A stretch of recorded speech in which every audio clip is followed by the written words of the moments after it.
where we are. But if you're new to the show, welcome. The way this works is I'm going to talk for 24 minutes. Whatever platform you're on, you can ask any health questions you want. Type it in. John, my producer, will then ask me the questions at the break. Then I'll do another 24 minutes, and then I'll answer more questions for you. So it's a great opportunity to have your questions answered. And when I do radio and television, the other day I did a 2-hour show, and it was nothing but questions. So I'm happy to answer your questions, and you can always send questions through the website as well, drjoe.com. May not get to them today, but I'll get to them soon. So you ready to go, John? Okay, we're still waiting. He's still getting everything set up. So please share this with your entire contact list. This is vital information. We're going to talk today about why can't I lose weight? Big question, right? And I'll tell you why I'm doing this topic when we start the show, actually. There's actually a reason behind it specifically today. So welcome. If you're just new to the show, I'm glad you're here. And so if again, we just started Instagram, I think it was. I'm going to talk for 24 minutes. You ask any questions you want. I'll do another 24 minutes. You ask questions again. So this is your great opportunity to ask health questions. So I am ready to go whenever you are, John. John's pushing buttons. So here we go. Ready? Hey, folks, Dr. Joe Esposito here. Glad you're with me today. What we're going to talk about today, I'm going to answer a question for you. Why can't I lose weight? And the reason I'm doing this, there's always a reason why I do a show. I've been, lecturing now for 45 years, and there's always a reason behind what I do, and I'm inspired by what I see in my world around me. So the other day, I was out for a walk, and there's a beautiful place in Roswell, Georgia, and it's right along Chattahoochee River, and it's this long boardwalk. And it's really nice, and you walk along the water, and sometimes it's shaded, sometimes it's not, and the geese and the fish are jumping, and people are kayaking. And it's just a really pristine walk, and one of my favorite places to be. So I'm going for a walk, and I'm seeing a lot of people, and my mother was an angel, and she smiled at everybody. And when I was a kid, I thought it was weird. I thought, why is she always talking and smiling at everybody? And now as I'm an adult, I realize it's wonderful. It makes you feel good. So I'm smiling, saying hi to everybody like I usually do. And I'm just looking at the people. And generally speaking, I'm looking at them and I'm saying, I see a pattern here. What's the pattern? So there's people in workout clothes, and there's people on bikes, and there's people jogging. But when I looked around, 1 out of 20 average, I did some average math here, were proper weight. 19 out of 20 were either overweight or obese. Now, kudos to them for being out walking and getting that exercise in, getting the fresh air, getting the sunlight. Absolutely kudos. But I thought to myself, this is pretty much society. We are an overweight society. What is it, 60% of us are overweight and 50% of them are obese or something along those lines. So I thought to myself, here these people are out there walking, exercising, but they're not losing weight. Maybe they are. Maybe they just started their journey. I don't know. But a lot of my patients have this problem too, and I'll be honest, I have this problem. It's really hard to maintain your weight, especially as you get older. So let's talk about reasons why you're not losing weight. Because every day patients come in and say, Dr. Joe, I'm eating right. I'm taking my supplements. I don't know why I'm not losing weight. And then when I start questioning them, I kind of made this list here. When I start questioning them, it's one or more of the things we're going to talk about today that's stopping them. And you think you're eating well, but many times you're not. I hear that all the time. Well, Dr. Joe, I eat really well. And I look at their diet. I have them write down a diet diary. And I go, oof. Whoa. This is not well, okay? I had a patient come in this week, and about my age, and I came in, and I walk into the room, and I start doing my consultation with him, and I said, so what brings you here today? He says, I want to stay healthy. And he just stopped. And I thought, I love that answer. Patients usually come in with neck pain, back pain, digestive issues, headaches, all sorts of serious issues, cancer. And he said, I just want to stay healthy.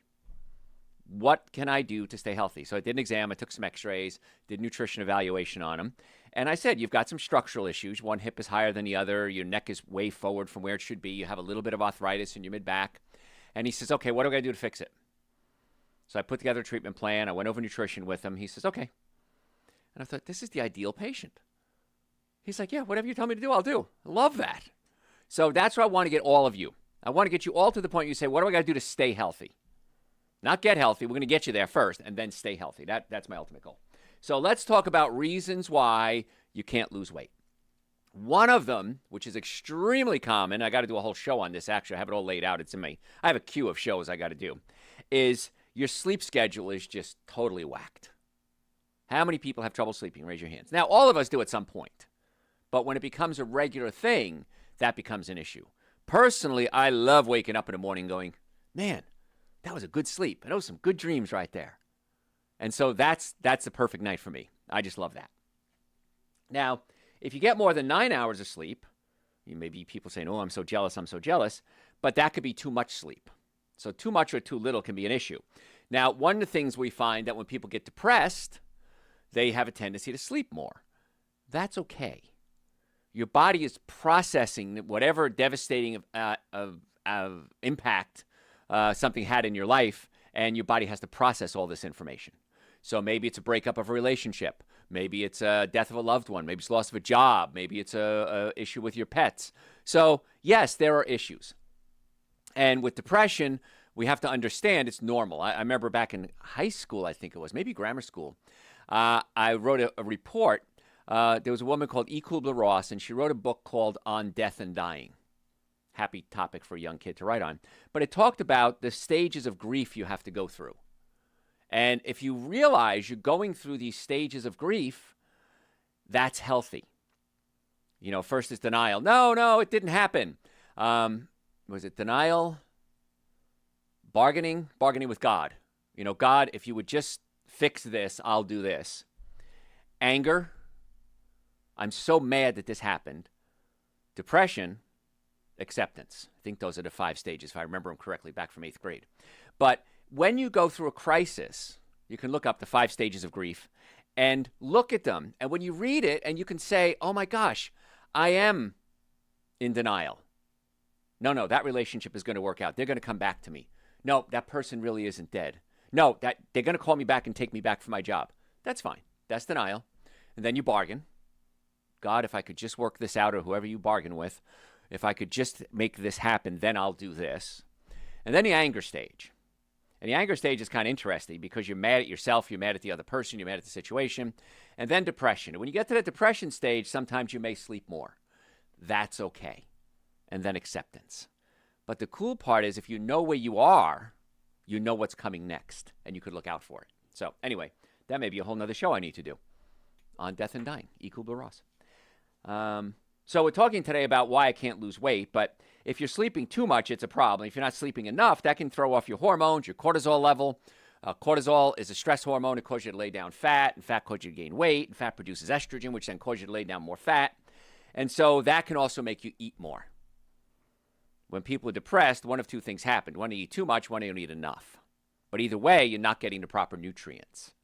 Because if I'm eating too much, I'm not eating salads and chickpeas.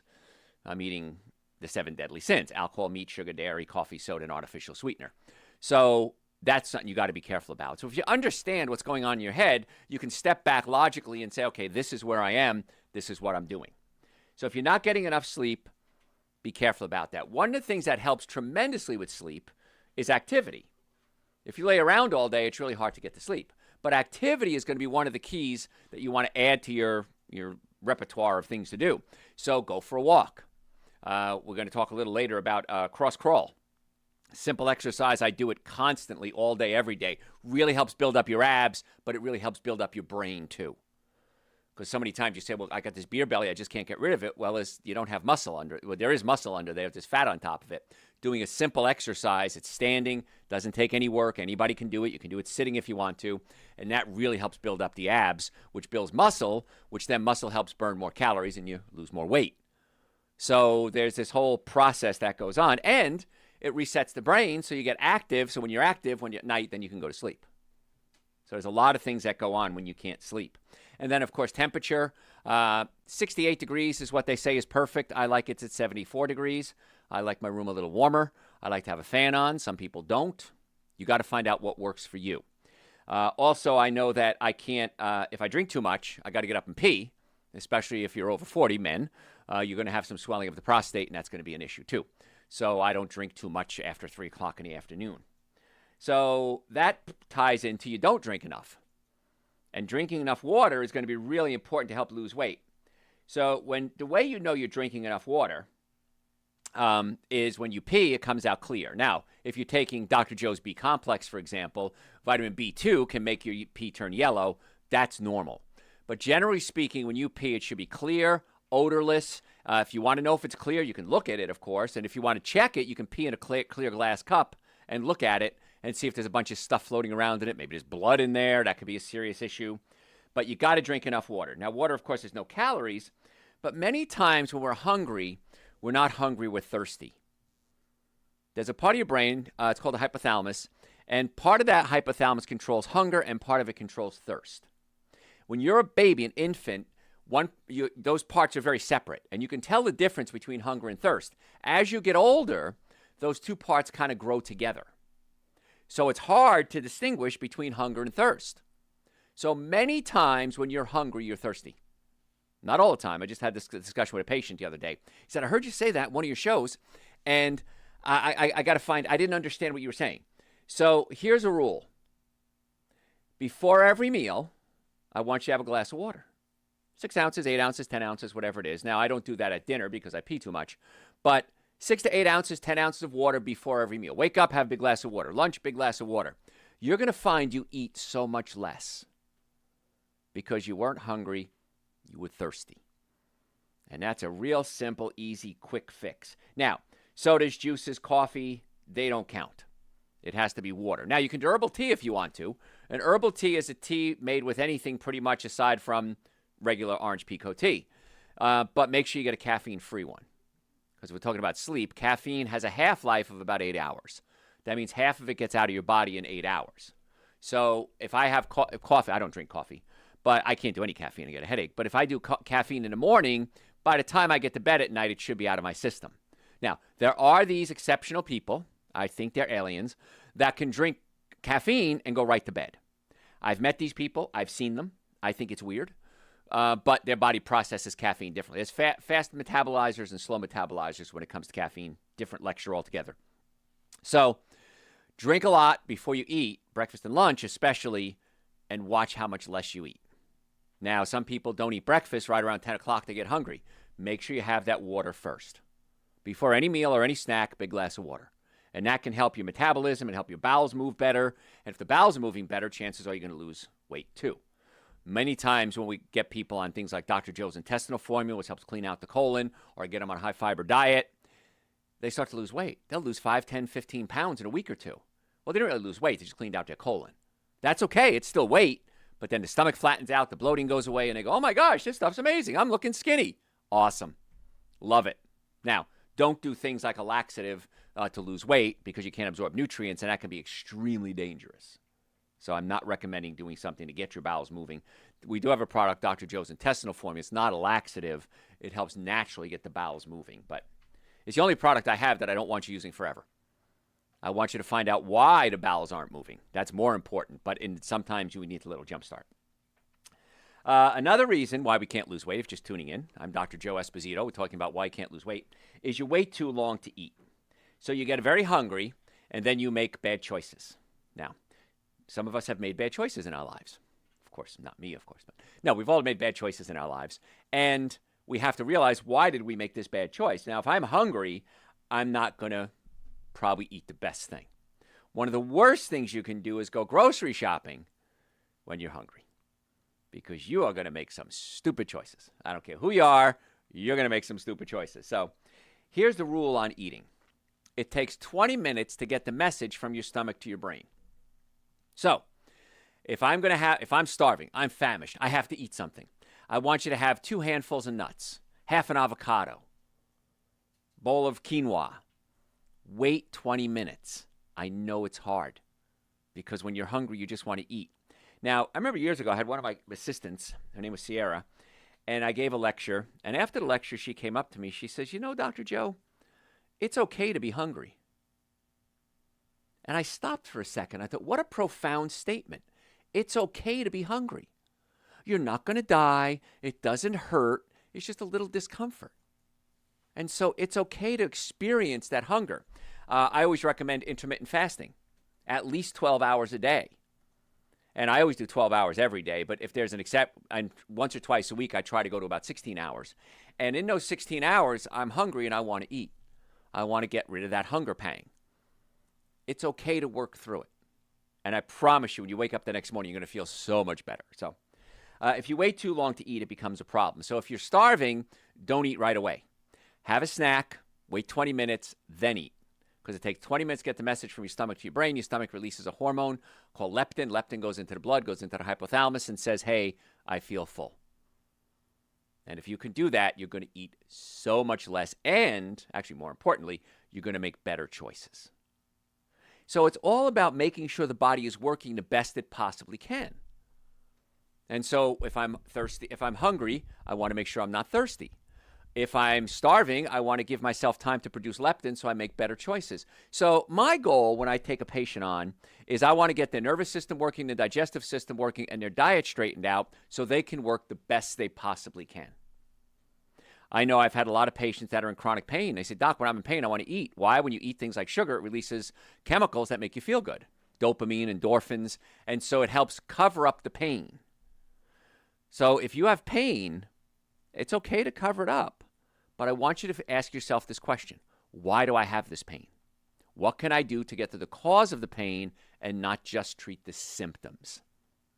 This is a novel approach to healthcare, I know, but we always try to get to the cause of whatever the condition is.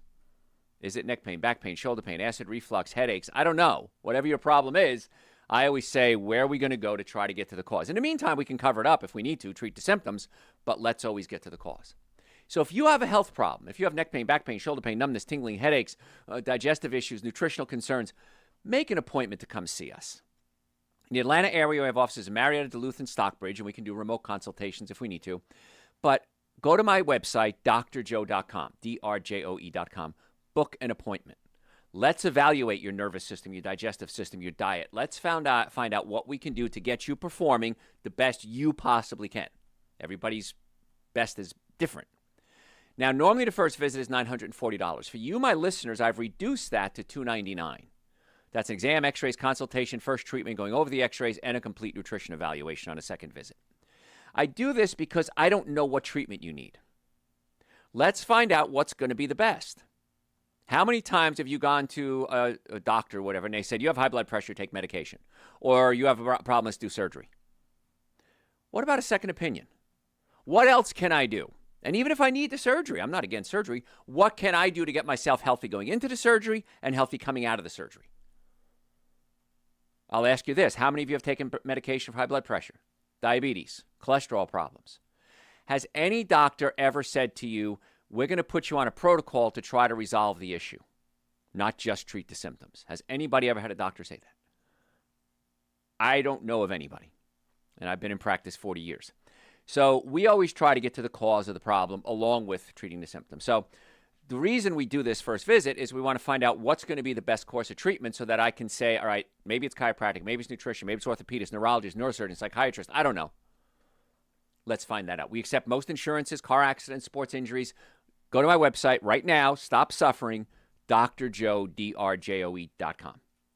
So we're talking today about reasons why you can't lose weight, and pain is one of them. I'm in pain, I want to keep eating, and I'm not moving around. I don't exercise, I can't walk, so that can be an issue too. Another problem is that you eat too often.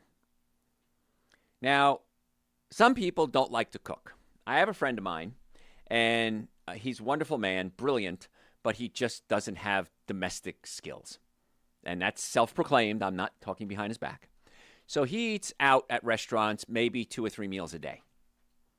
Now, that's not always a good idea because chances are you're not going to be eating the healthiest foods, and you don't know what's in the foods either.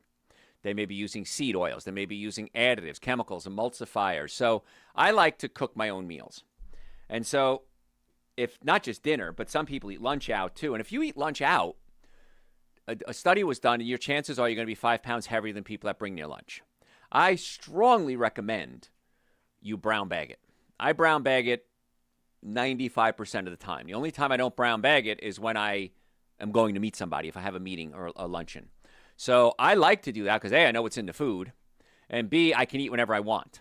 Sometimes I want to eat at 11 o'clock. Sometimes I want to eat at 1 o'clock. Sometimes I'm not hungry. I don't eat lunch at all. And so I have discretion over what and when I eat. And it's so much cheaper. So if you don't know what to eat, go to my website, drjoe.com, and type in the search bar, so what can I eat? And just listen to that. It talks about breakfast, lunches, dinner, snacks, stocking your pantry, raising kids, going out to restaurants, Christmas. We talk about everything in that one little, I think it's about a 45-minute, 50-minute talk I gave. So it's a good idea to brown bag it. Now, you can always prepare your lunches if you want to. Many times on a Sunday, I'll prepare a big pot of soup, or I'll make some beans, I'll make some lentils, I'll make some split peas, make some Indian food, and I'll have it there and I'll eat that. But I don't want to eat it every day. That's boring. So what I'll do is I'll freeze it. And so maybe 2 days a week I'll have that, and then the next 2 days or so, I'll say, oh, what did I make last week? And I'll pull that out of the freezer. So usually I have 2 meals going at once, and that's always kind of good. And many times it's just a salad. I'll have a salad. I'll open up a can of organic chickpeas. I'll rinse them off. I'll put it in a salad. I'll use apple cider vinegar, extra virgin organic olive oil, salt, pepper, oregano, ginger. Make a salad. And the salad with the chickpeas really is a very filling meal. Or maybe some beans, white beans, black beans. A friend of mine made me some cannellini beans with kale the other day. And all it was sauteed onions, cannellini beans, kale, and a can of coconut milk. Spectacular. It's delicious. Now, I'm not the biggest fan of kale, but this was pretty good, I got to say. So prepare your meals and bring them with you. And try to stay away from those simple carbohydrates, the breads, cookies, cakes, donuts, and pastas. You don't have to have bread at every meal. I know that's a hard thing to understand. You don't have to have bread at every meal. So it's okay to have beans and rice. It's okay to have beans and quinoa. I have been known on occasion to just eat a can of beans. Put some hot sauce on it, a little salt and pepper, eat it. Feel good, very inexpensive, great source of fiber, great source of vitamins, minerals, and nutrients. $1.20, $1.50 for a can of organic beans. So I remember one time I was eating a can of beans, and one of my staff members came in my office, and she said, "Why are you eating a can of beans?" I said, "Because I'm hungry." Simple answer. So don't think you have to have an elaborate meal. It can be a very simple, what we call a mono meal. A mono meal is just one thing of the meal. You can do that. You're perfectly fine. So if you're just tuning in, I'm Dr. Joe Esposito. We're talking today for reasons why you're not losing weight. And another one, of course, is we don't have enough activity. We sit all day. I find myself doing this. So what I do, and I'll do this a lot when I'm on the radio, we have commercial breaks. So I stand doing my show anyway. I stand whenever I do my shows and my lectures. But whenever I get a commercial break, I'll do 10 squats. Just air squats. Very gentle. Don't have to go all the way down to the floor. I'll do 10. Maybe I'll do 15 if I'm so inclined. So by the end of a 2-hour show, I've done 100 squats. And one of the key determinants of how long you're going to live is the strength of your lower body. Your hips, your waist, and your legs, because you have better balance, you have better strength, because one of the big things as we get older is risk of falling. So if you simply do 10 squats, you can do it every time you watch TV. Every time commercial comes on, 10 squats. It takes 10 seconds, maybe 12 or 15 if you go slow. You can give me 10 seconds. 10 squats, 15 squats. Shoot for 100 a day. You could do 10 while you're brushing your teeth, 10 while you're in the shower, 10 as soon as you get out of bed. You got 30 of them right there. You got 1/3 of them done already. 10 while you're boiling the water to cook your tea in the morning. That's what I do. So by the time I leave my house in the morning, I've got at least 50 squats in. And then you can do something called a cross crawl. Now, cross crawl is when you stand up, or you can do it sitting down, bring your right elbow to your left knee and your left elbow to your right knee. And you just do this. Okay? Great for the abs. Great for the digestive system because it's twisting and kind of squeezing your colon to get everything moving. And it also integrates your brain. If we sit all day, we're using one side of our brain. So the right side of the brain controls the left side of my body. Left side of the brain controls the right side of my body. So if I'm sitting all day, what am I doing? I'm working my mouse with my right hand. Maybe I'm talking on the phone. I'm using one side of my body more than the other, and I'm segregating my brain. I don't want to segregate. I want to integrate. And so when you first start doing this, it's going to take us several weeks, 4, 5, 6 weeks before you see any changes as far as weight loss goes and abdominal strength, but it's going to happen. And if you're old, what's going to happen is it's harder to build that muscle mass, and it's very quickly lose it. As soon as you stop doing it, a couple of days, it goes back. So do the cross crawl, do 10 at a time, do 20 at a time.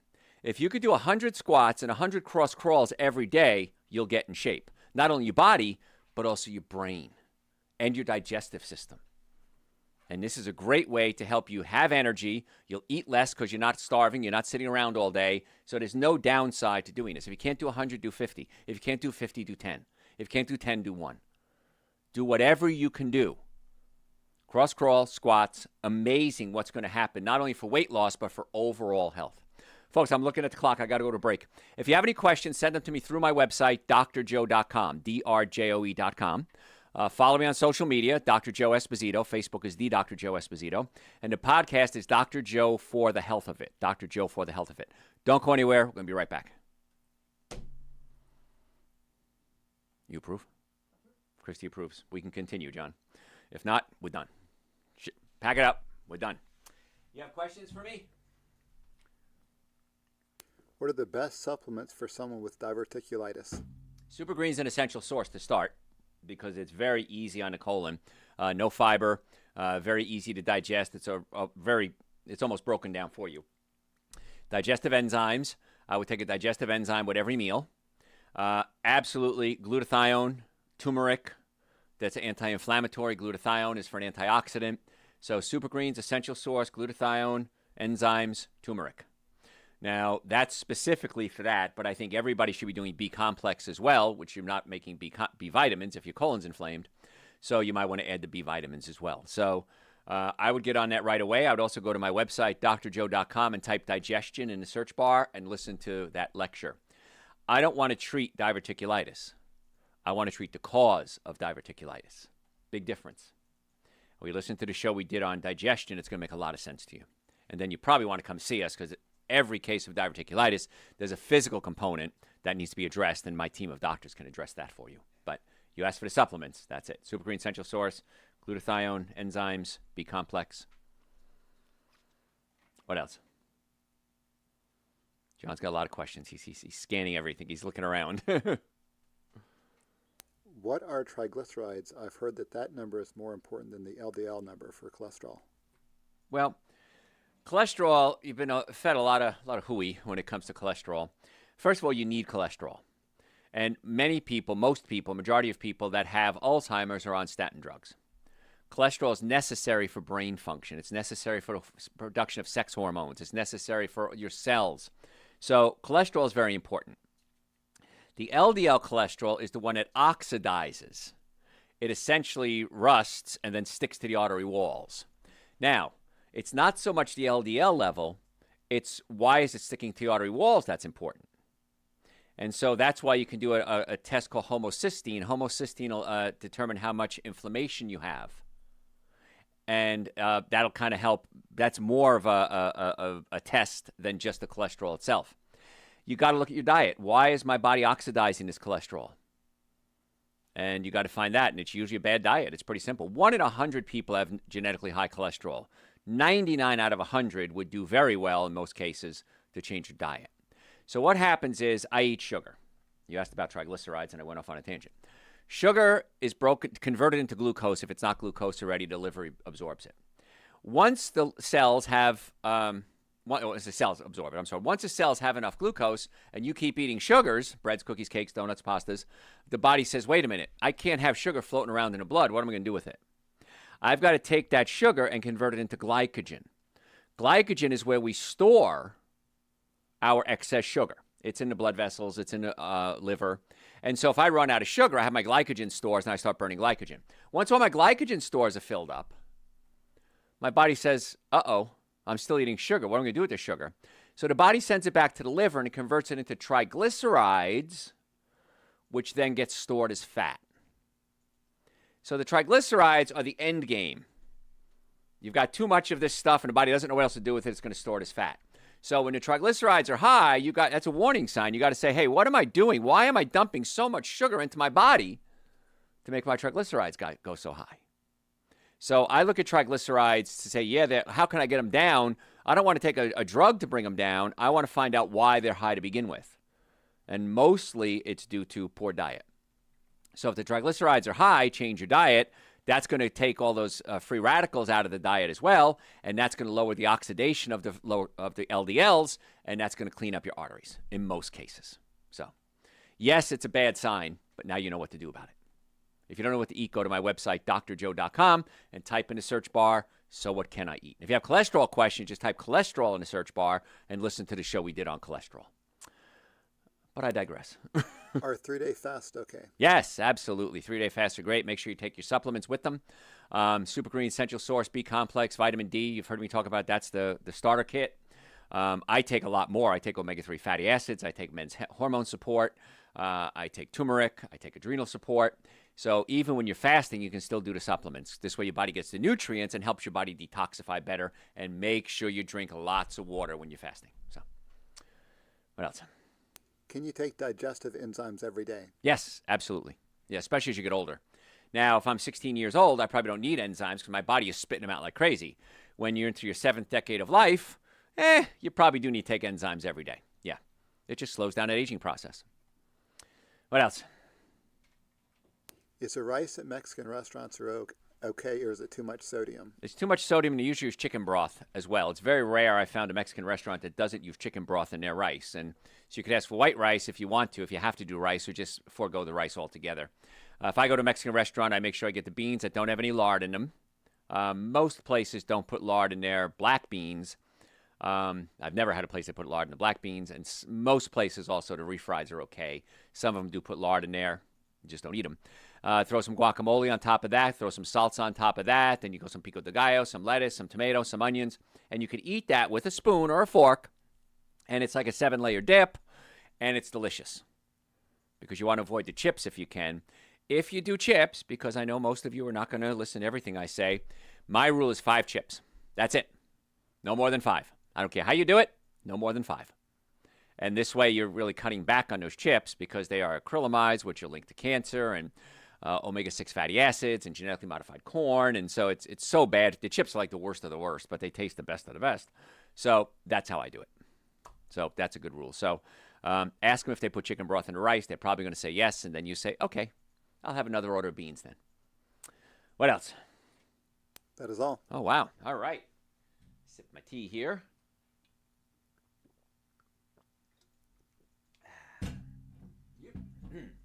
All right. All right, ready for part 2?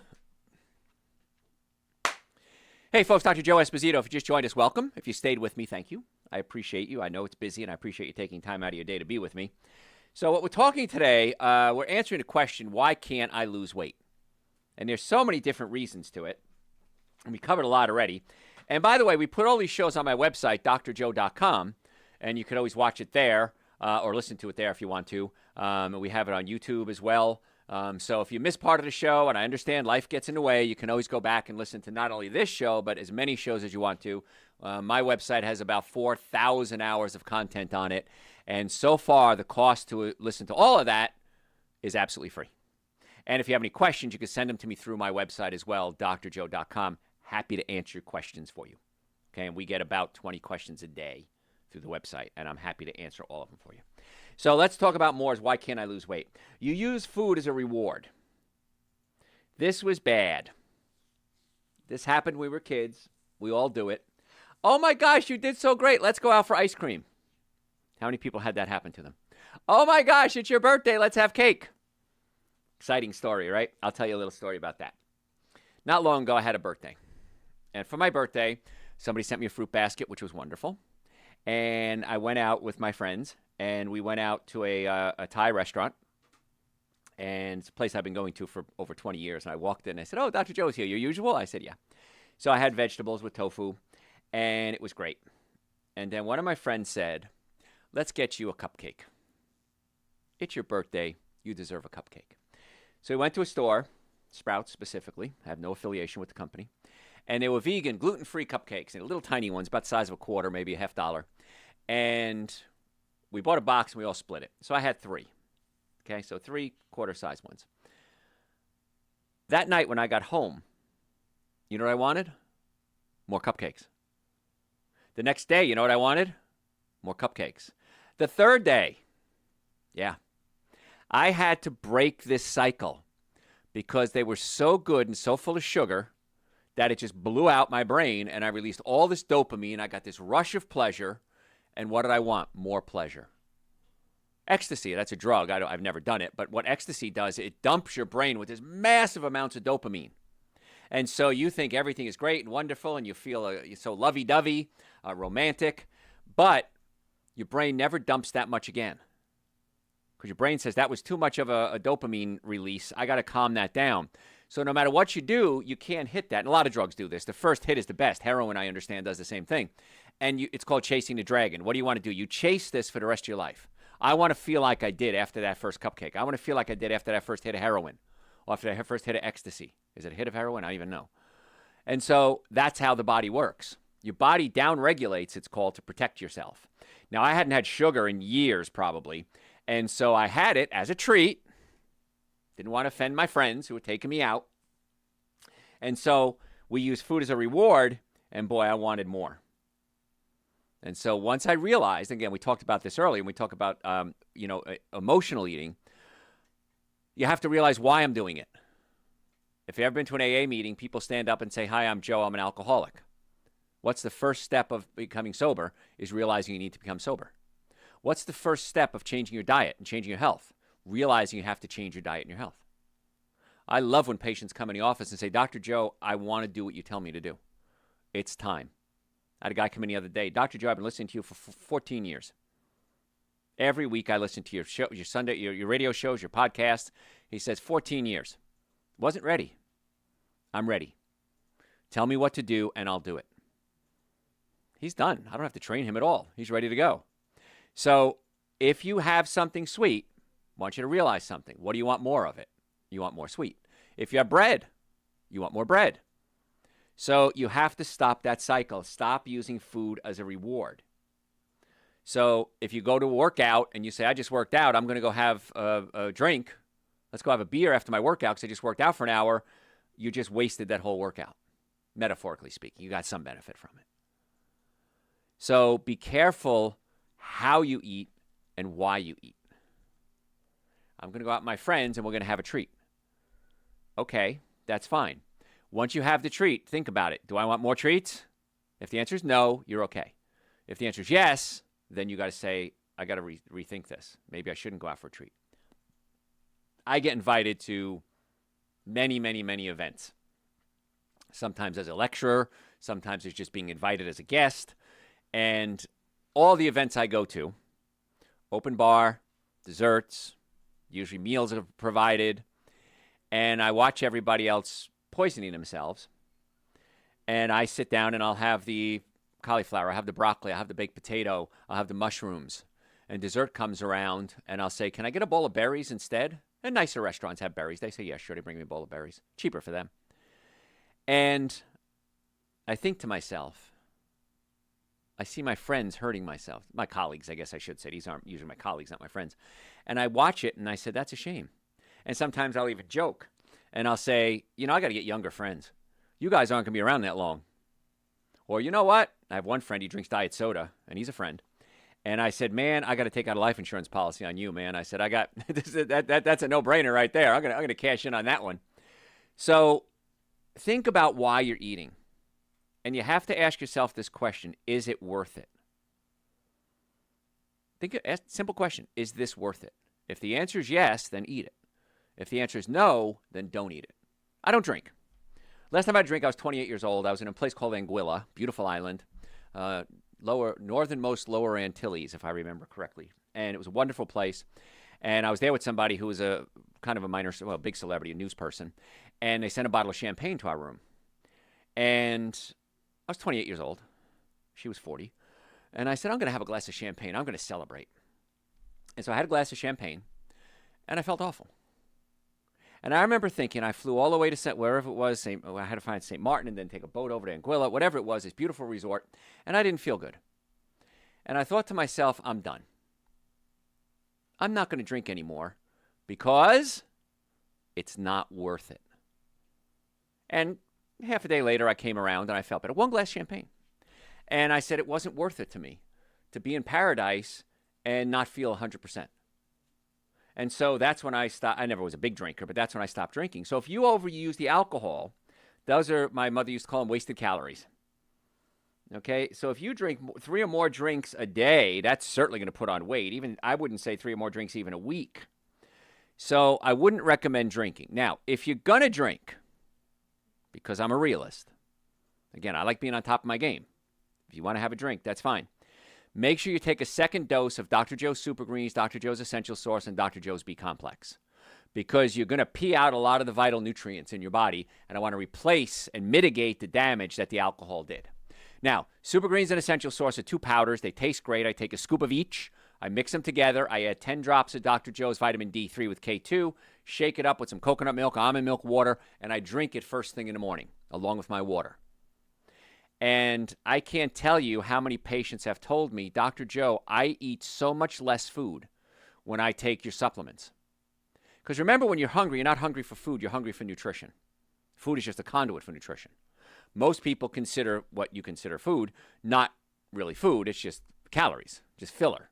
And so if you're eating fried chicken and French fries and you're not feeling full, or you want to eat more, it's because your body said, hey, listen, that was a 2,000 calorie meal. It was awesome. That's not what I wanted, though. I really wanted nutrients. So I'm going to make you hungry again. So maybe this time you'll get it right. This is your brain talking to you. Maybe this time you'll get it right and you'll start eating the right foods. So Super Green Essential Source, B Complex, and Vitamin D3 is the starter kit. They're all on the website, drjoe.com.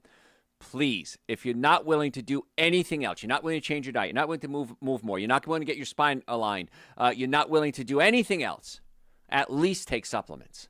It's not a luxury, it's a necessity. If your goal is to get well and stay well, supplements are a necessity, not a luxury.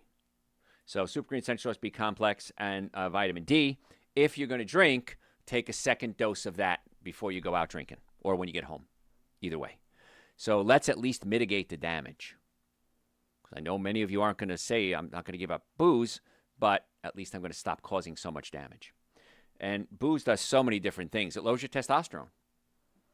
Gentlemen, if nothing else, stop drinking.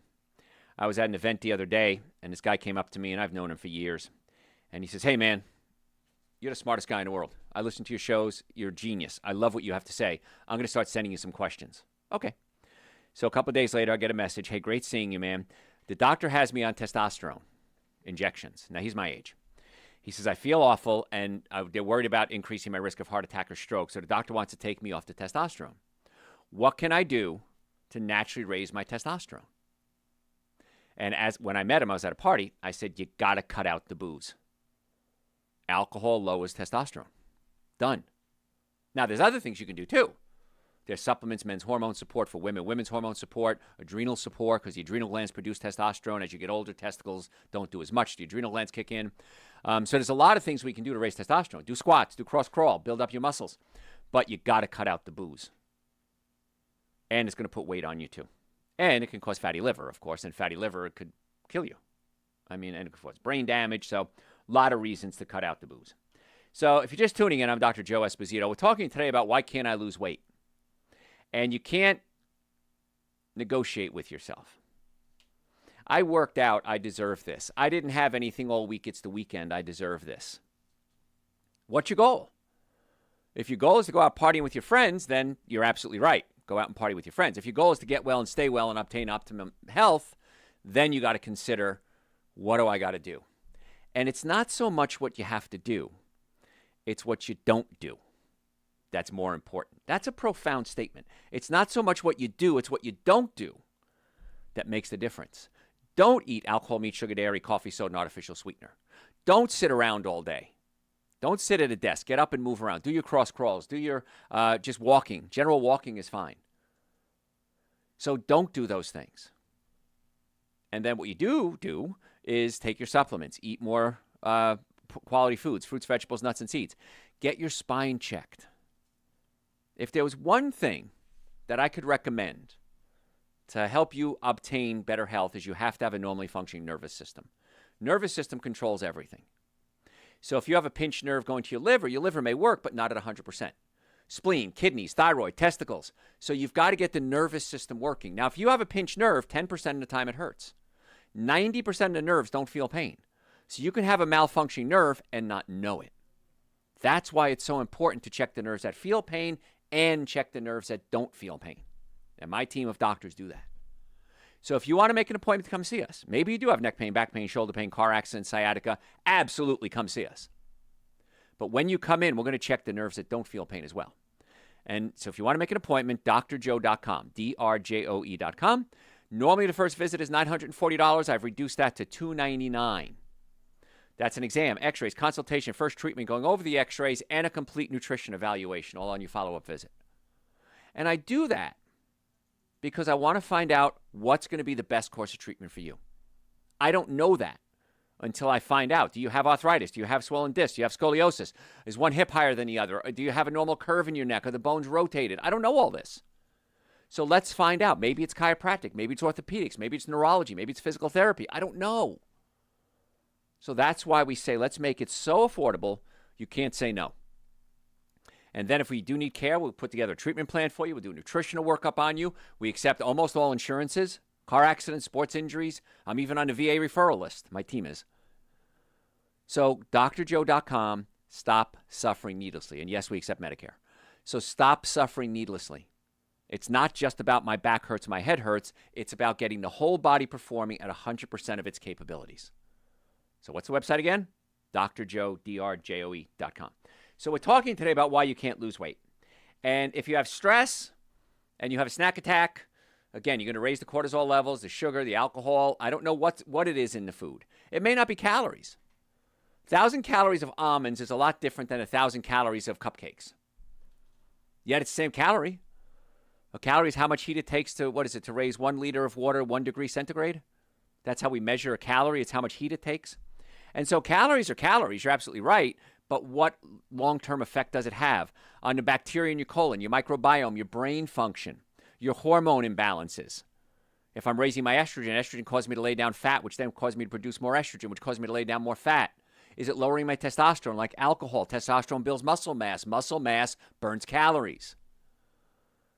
So you really got to start to think, what am I putting in my body and why am I putting it in my body? Even more important. So if you're stressed out and you're eating snacks, stress is going to raise your cortisol level, which causes you to lay down fat. And boom, Elvis Presley said, what? I'm caught in a trap. And that's what's happening. You're caught in a trap. And I'm caught in a trap. I can't get out. Yeah. So you got to think about that. Why am I doing these things and what's it doing to my body? And the nice part is you don't have to know all this. I know it. I'll just share it with you. Now, if you make quick food decisions, I'm hungry. Let me grab this real quick. Okay? In my house, I have a snack shelf. But what's on my snack shelf? Nuts. I just got some chestnuts the other day. I love chestnuts. I have healthy foods on my snack shelf. So if I come home and I'm starving or I got to run out the door and I got to grab a quick snack, if I had donuts and cookies and cupcakes, I'd grab that. But instead I have nuts and seeds, dried berries. I'll grab that instead. In my car, I have little bags of nuts. So if I'm really famished, and we talked about that earlier, I don't want to make a bad decision, let me have this little bag of almonds or cashews, and let me see how I do. And I promise you, you're going to make better decisions. So if you're making quick grab-and-go foods, many times they're sugary snacks, they're sodas, and they don't have a lot of fiber. Now, I did a show the other day on medications that people take for weight loss, and it was the GLP-1 agonist specifically. And we produce GLP-1. GLP-1 is a chemical, hormone, not a hormone, a molecule. And our body produces it. And when the body releases GLP-1, it goes to our brain and says, I'm full. It goes to my colon, slows down my digestive system, goes to my heart. There are receptor sites all over the body, directly or indirectly, that are going to be affected by GLP-1. So we found out that we can synthesize GLP-1, inject it into your butt, and it does all that. Makes you feel full, slows down your digestive system, and boy, do you lose weight. The problem is when you do that, 33%, up to 33% of what you lose is muscle mass. Now, at my age, if you're over 40, and I am, it's really hard to build muscle. And if I'm going to lose a third of my muscle mass, how am I going to gain that back? I have trouble gaining it without losing 33%. How am I going to gain back 33%? And you got to remember, it's not just your biceps and your triceps that are muscles. Your heart, your sex organs, your blood vessels, your colon, these are all muscles, guys. And so I don't want to lose 33% of my muscle mass. So the way we can produce our own GLP-1 is we eat foods that are high in fiber. Fruits, vegetables, nuts, seeds, grains, quinoa, spelt, things like this. And the fiber doesn't break down very quickly. It works its way down to the lower part of my small intestine, where the bacteria in my colon finally break down that fiber. It takes a while to get there. And we produce things like butyrate, which is short-chain fatty acid, which is wonderful for so many things like the immune system. But then it also stimulates my L cells, the letter L. And L cells produce GLP-1. I just made my own GLP-1 for free. instead of $1,000 a month. And the GLP-1 then goes into my body, slows down my digestion, makes me feel full. And so that's small amounts of GLP-1. When you overload the body with GLP-1, or synthetic ones called GLP-1 agonists, that's when you start having problems.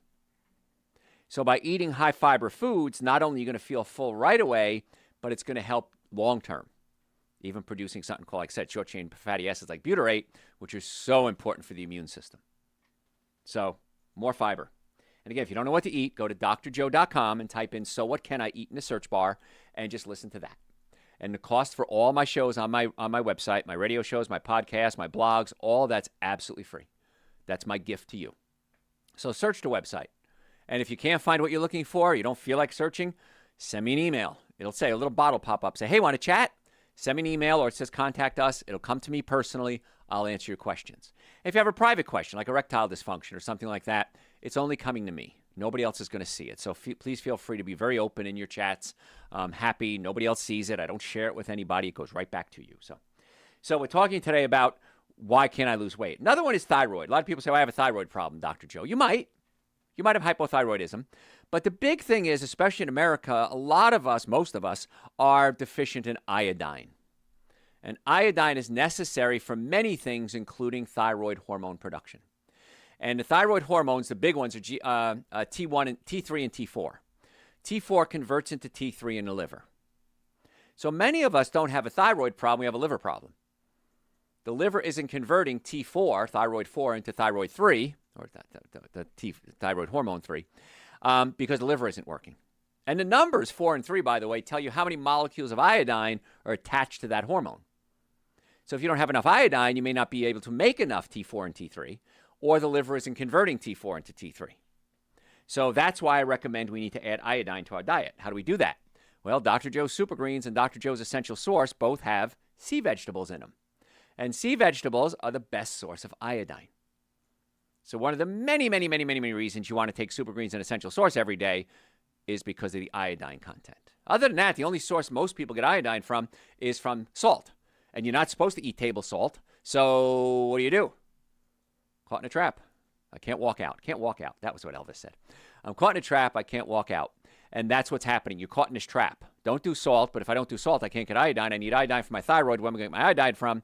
Super Greens and Essential Source. Another amazing benefit of Super Greens and Essential Source. Other reasons we're talking today about why can't you lose weight. I mean, if you're pregnant, don't try to lose weight. This is your time not to eat bad foods, but to load up on the good foods. It's okay to put on that weight because when the baby's born, if you ate good foods, that weight's going to come off real easy. If you ate a bunch of junk food, that weight's going to be real hard to come off. And you're not eating for just you. There's a 10,000 Maniacs song, and one of the lines in the song, "I eat for two. I walk for two. I breathe for two." Yeah, it's two people now. It's not just you. And so please take care of yourself. Vitamin D is so important for all of us, especially pregnant women.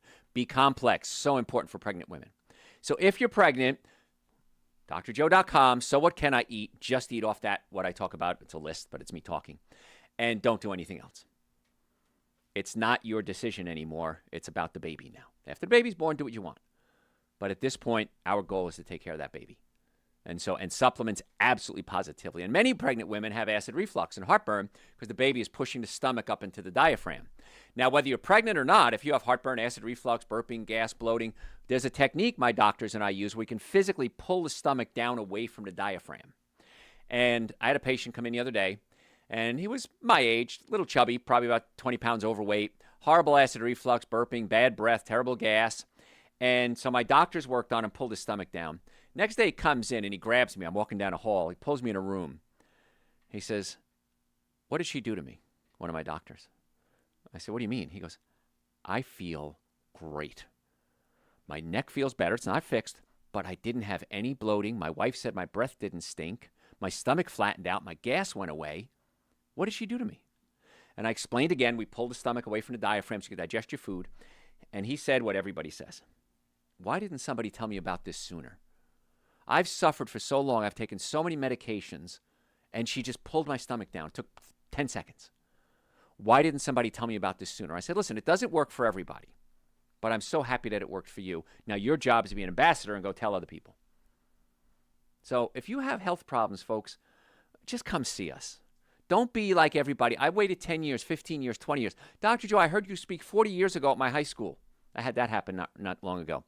And you told me diet sodas can give me headaches. I gave up diet sodas. I never had a headache since. And now I'm having these 40-year-old problems, well, 60-year-old problems now.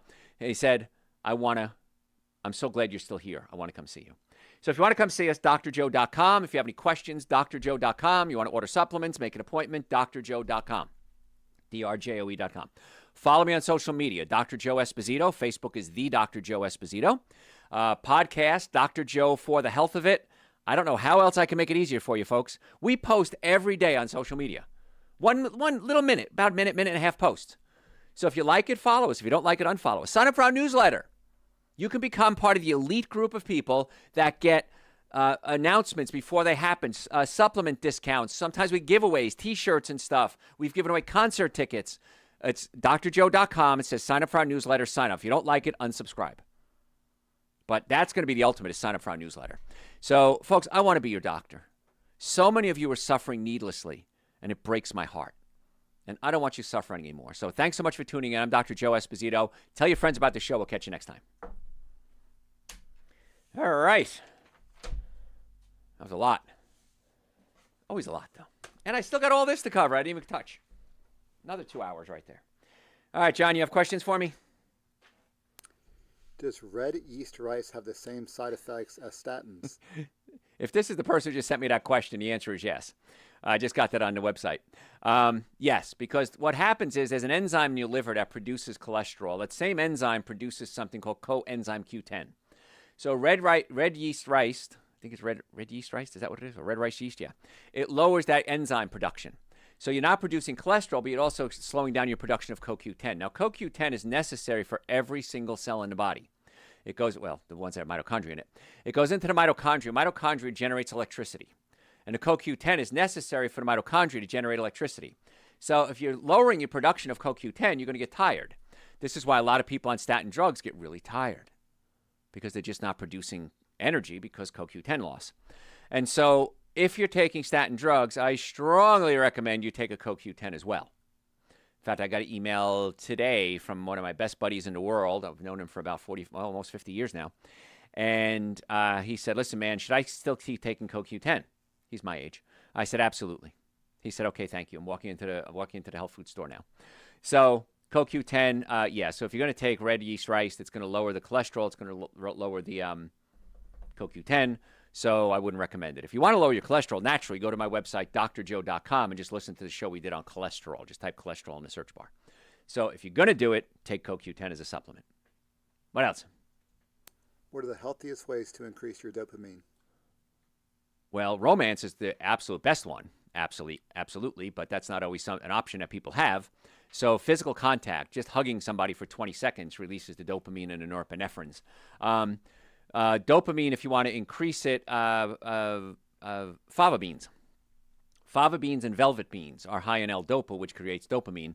I recommend this with patients with Parkinson's because many times I'll give them dopamine to help suppress the shakes.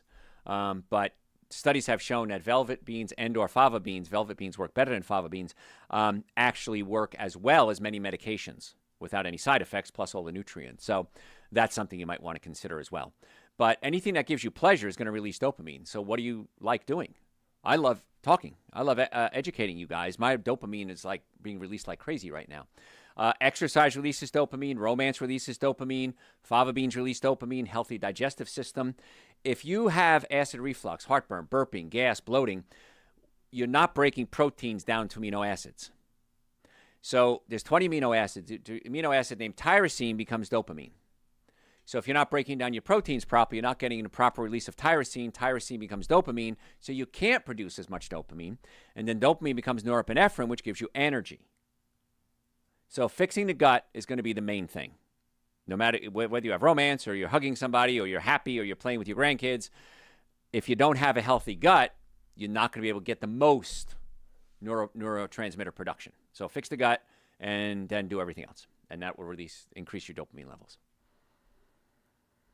Does red something. John can't read it. Does red yeast rice lower the production of cholesterol in the brain? Well, cholesterol really isn't produced that much in the brain. It's produced more in the liver. So it lowers the production of cholesterol in the liver. And so, yes, that'll affect the brain because you're not getting enough cholesterol to the brain, but it's not coming from the brain. It's coming from the liver. So, what else? What are the best non-perishable foods for road trips? Nuts and seeds. In fact, I was in Trader Joe's the other day, and I remember when I was in college, Trader Joe's was like one of the few places you can go to. It was a health food store. I used to grab these bags of organic nuts and dried berries, and I'd eat those because they were cheap. And so that's really good. Nuts and seeds are great. If too much can be weight gaining and cause some constipation too. So that's a real simple one. I'd have to say that's probably my number one pick. Now, you can do dried fruits. You can do freeze-dried fruits like strawberries, berries, things like that. Those are great as well, too. But make sure they don't have sulfites in them. You want to make sure they're organic. If they're not organic, they probably have sulfites in it, and sulfites can cause all sorts of problems like linked to cancer and stuff like that. So, I enjoy soup. What is a healthy alternative to crackers? you can make your own flaxseed crackers. You can go online and look that up. They don't taste like the regular crackers, though, I'll be honest with you. So that's a problem. If you're going to do crackers, I wish you wouldn't. But if you're going to do crackers, at least do gluten-free or organic. But I prefer you don't do the crackers. I like crackers, too. I'm not going to lie to you. I like crackers and chips and everything else. I'm human. So the flaxseed crackers would probably be your best choice. So, what else? John's got a lot today. Can you have too much essential source? Yeah, oh, yeah. Yeah, it'll give you some diarrhea. Don't try it. Trust me. I would say no more than 2 doses a day. Scoop in the morning, scoop at night would be enough. That's the high end. 1 a day is usually enough. But in patients that are really sick, patients that have severe illnesses, digestive issues, more serious diseases, I'll get them on a double dose until we stabilize them, and then we'll get them back to a single dose. What else? Is almond milk a better choice? It's only slightly more expensive than regular milk. Oh, absolutely. Yeah, I'm not a fan of dairy. It's one of my 7 deadly sins. So almond milk is fine. You're not going to get a lot of nutrients out of it. People say, oh, well, it has phytates in it, and it's not good for you, and lectins. And they have just a couple of almonds are used in a whole half gallon of milk. So it's not a nutritious health food. It's just something I use to mix with my super greens and essential source and things like that if I'm cooking something that requires milk. Coconut milk's another good choice. So, yeah, it's way, way better than cow's milk. Absolutely. Yes. What are your thoughts on high bad cholesterol? My cholesterol is high and I was recommended to take statins, but I refuse to take medication. Go to my website, drjoe.com, and listen to the show we did on cholesterol. I cannot tell you to take drugs or not take drugs. Now, if you make an appointment with me, we do a consultation, then I can give you more specifics. But generally speaking, listen to that show we did. When I got out of school 100 years ago, normal cholesterol was 300. Somewhere along the line, it dropped to 200. Because I remember talking to a patient one time and saying, well, you're at like 250, you're fine. I said, no, my doctor said 200. I didn't get the memo. So I went and looked it up, and sure enough, 200 is now the high end. So it's not just the cholesterol. It's the homocysteine. It's stuck to the artery walls. So you want to do more than just measure cholesterol. It's a lot more than just, hey, my cholesterol is high, lower it. You may have high cholesterol and be perfectly healthy if it's not stuck to the artery walls. You may have low cholesterol and have a heart attack because it is stuck to the artery walls. So it's a lot more than just cholesterol numbers. So listen to that show and then set up an appointment if you want to. We can talk some more. What is your view on 369 oil and what is a better alternative? No 6. Pretty simple. 369 is omega-3, omega-6, and omega-9 oils. You have way more omega-6s in your diet than you need. Trust me on this one. Okay, our perfect ratio is 1 omega-3 to 1 omega-6. Most people are about 20 omega-6s to 1 omega-3. Some people are 40 omega-6s to 1 omega-3. You don't need any more omega-6s. So a good quality omega-3, where I take one every day, is Dr. Joe's omega-3. Because fish oil is one source of omega-3. It's usually many times contaminated with mercury. It's not in a phospholipid form. It's already been rancid. So algae oil is the purest form of omega-3. Fish don't make omega-3s. They get it from eating algae. You're eating smaller fish who eat algae. So I take Dr. Joe's algae oil every day. You should too. You don't need the 6s, and if you're doing a little bit of olive oil, you're going to get your 9s. I wouldn't worry about the 9s either. The omega-3s are the big one. Cut out the omega-6s, take the supplement, you'll be fine.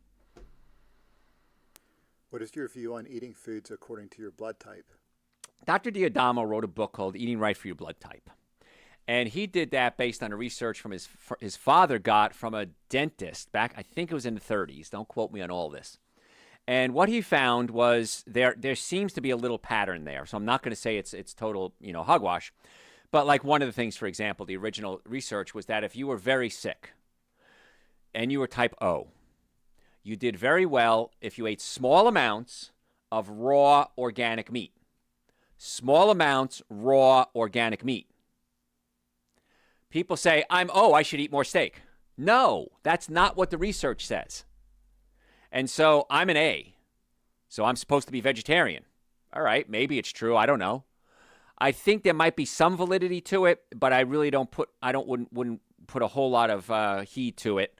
And also because maybe even in the 30s and 40s, if you were Italian, you came from Italy. Now, how many pure Italians are there? Not a lot. I'm half Italian. I'm half German. So my blood type would have changed over time. And so we've been so hybridized just in our genetics that I'm not saying it's total hogwash, but I wouldn't base my whole life on it. So, what else? Where are you located? I'm standing right here. I'm in my office upstairs. Oh, no. Oh, where my office is. Oh, okay. We have offices in Marietta, Duluth, and Stockbridge in the Atlanta area, or we can do remote consultations if we need to. What else? What are the best choices at Mexican restaurants? You want to get the beans that don't, we talked about this, the beans that don't have any lard in them. Black beans are usually safe, but sometimes the refrieds are okay too. Guacamole is great. Salsa, pico de gallo, I stack it up like a 5 or 7 layer dip, whatever it is, and I'll just eat it with a fork or a spoon. So that would be your best choices right there. I don't recommend fried chips. I don't recommend tacos. If you're going to do it, I hate to say this, soft shell is better. It still is wheat, which is not great, but it's a heck of a lot better than fried corn chips with genetically modified corn and omega-6 fatty acids and acrylamides. So, yeah, those would be better choices. What else? Happy Cinco de Mayo. Happy Cinco de Mayo to you, too. Absolutely, yes. That is all. That is all. Well, thank you for that happy wish. And please, folks, I'm begging you, please follow me on all social media. That's your job. Because the more higher we go on a social media ranking, the higher we get. If you're so inclined, you can give us a Google review, only a good one, please. And that helps us raise our social media, our website higher in search engines. If you like this and you want more people to know it, you've got to become an ambassador for me, and you've got to go out and spread the word. So any other questions? Where do you send them? drjoe.com. Thanks, guys. Talk to you soon.